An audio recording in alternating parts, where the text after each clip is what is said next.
So where it is circled, you'll see that the tyre is about 2 millimetres away from the actual axle itself, or from the front of the chassis. And that is why there's a problem with the steering. Also, there's another piece which is bent, but we'll get to that later on. So we've got all the fairings off, got the hood off, lights off, wheels are all off. So now we're just going to try and get to the last bit to get the front chassis off. Right, so that was a bit of a ball ache, but yeah, got everything off. Now also just found that this bit, which is the steering link, that's also bent as well, so we're going to have to replace that. I actually thought there'd be more damage than this, but if you can see in the picture, it's really hard, but the only part that is actually bent is this bit here, and it's bent by, like I said, it's probably about 2 to 5 mil, and that's all it's out by. The only problem is, I've tried heating it and bending it back, but it just will not move, so now I've got to put a new bit on. So wheels are on, everything else is all on. That is the hard bit done. All we've got to do now is just replace the steering link, which we're waiting for, and while we're at it, we're going to replace all the links, and we're going to replace the steering column, and yeah, just give it a big overhaul so it actually turns and feels good.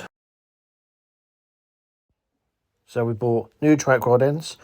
Unfortunately, we couldn't buy a brand new steering link because they are not made anymore. Obsolete is the word that they used. So we bought a second-hand one, and when you compare the two together, they are really misshapen. But that's okay, because we've got a new one on. It's all together. It's all tight and smooth. Just waiting for the new steering column to arrive. So finally, the new steering column is here. If you have a look at the top, so where this white piece is here, that is the part that is worn out and gone on the other steering column.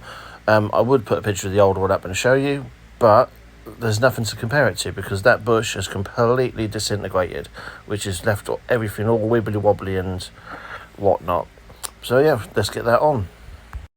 So everything's all together on the lawnmower, all done, finished, lovely. It's riding really, really nice. I will get a video up of us actually using it, but there's a couple more pictures for you to see. So I've added 2 little extra things to it just to make it look a little bit better.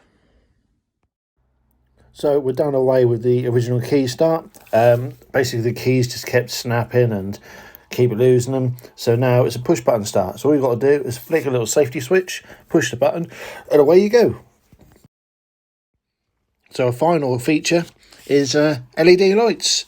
Not that we're ever going to use them, but you know, might as well get them if you can. They'll definitely look a lot better, and we will get the lens all polished up, so that will be really nice and shiny.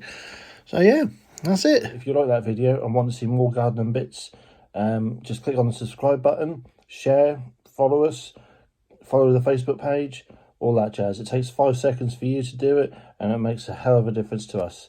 Thank you very much.